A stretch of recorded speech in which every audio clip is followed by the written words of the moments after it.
One more tool for you to think about. All of your math work goes in a binder. Now, I might occasionally call it a notebook, but I always mean binder.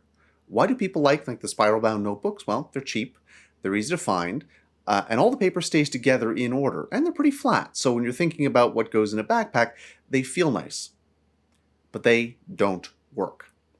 Any math or science course you take, your stuff should be going in a binder. Why? Because in a binder, you can change the order of the pages. You can put things in order. Your teachers photocopy things a lot. So you take that photocopy and put it in, and when you do your work, it goes right after.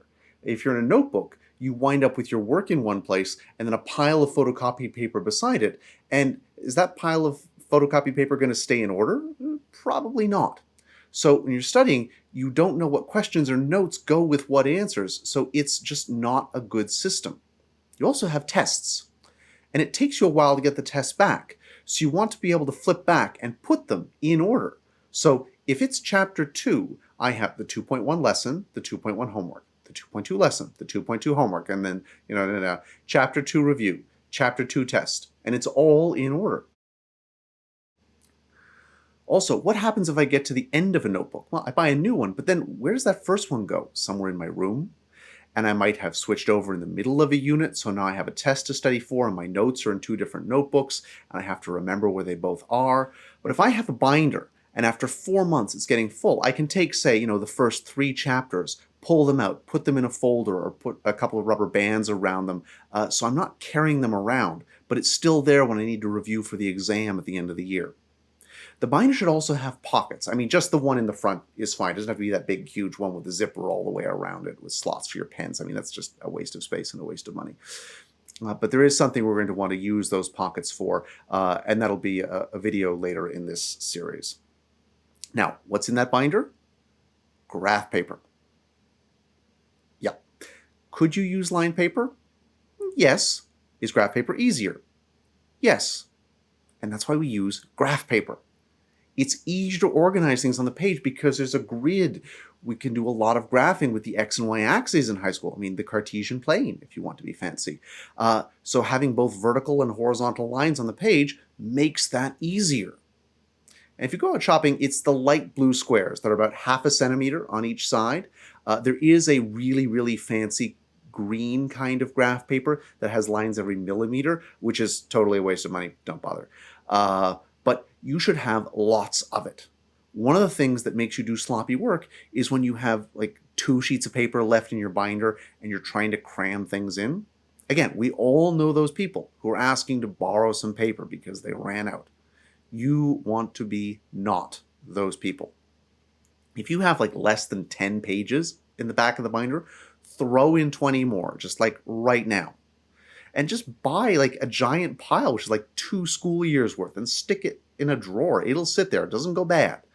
And that means your binder will basically be in chronological order. If you wrote something on the first day of school, it's the very first page. And the very last page is the last thing you worked on. And then there's a pile of blank paper at the end. That is what a good organized binder looks like. Basically, we want everything to stay in order like a notebook, but we have the freedom to accommodate the fact that when we get handouts or tests or things, we can insert them in the right place as they go. And that order matters, because when you have to review for a test, it's always on the most recent stuff. So you should be able to find that by just opening your binder at the last page and flipping backwards until you get to the last test before that. And that bit of that pile of paper, that's everything I need to know for this test. I mean, that's basically how it always works. And if you've been paying attention, thinking critically, you realize that on top of the binder, you also need a 3-hole punch, because some of that paper you get from the teacher, in particular the tests, will not have holes in it. Now, you do not have to carry the hole punch around with you, but it does need to be in your home somewhere.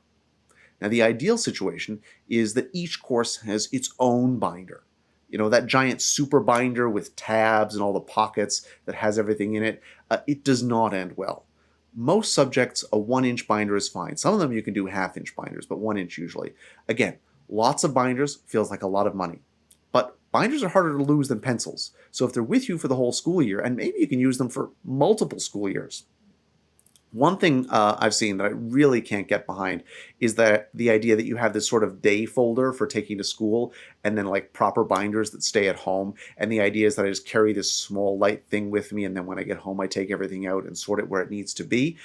And that's one of those things that sounds great in theory. But in real life, nobody has that level of time and discipline. It piles up, it gets disorganized. Nobody wants to go home and spend 10 minutes filing every day. And the inside of a backpack is just a dangerous place. So if you have paper that's not in a binder, you're doing something horribly wrong. You want to get into the habit of putting the paper in the place where it needs to be straight away. So when you get it, it goes in the binder. It's the last page. Because if that's the homework you need to work on tonight, you go, you open that binder, and you flip to the last page.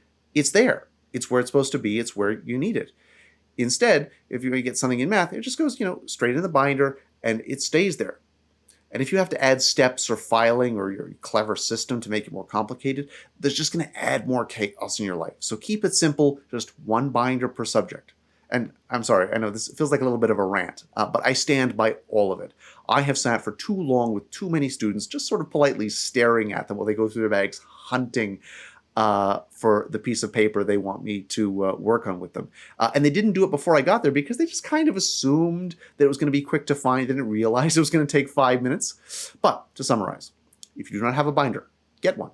If you do not have graph paper, get some. If you have those giant binders with lots of subjects in them, get more smaller ones. And if you have, lots of loose paper floating around, get a 3-hole punch, get it sorted. And I know just generally how awful it is sorting out binders. So, right this afternoon, take some time, lock yourself in a room, put on some music. You will be happy you did it. And if you do that, I will try my best to make the next video in this series a little bit less whiny.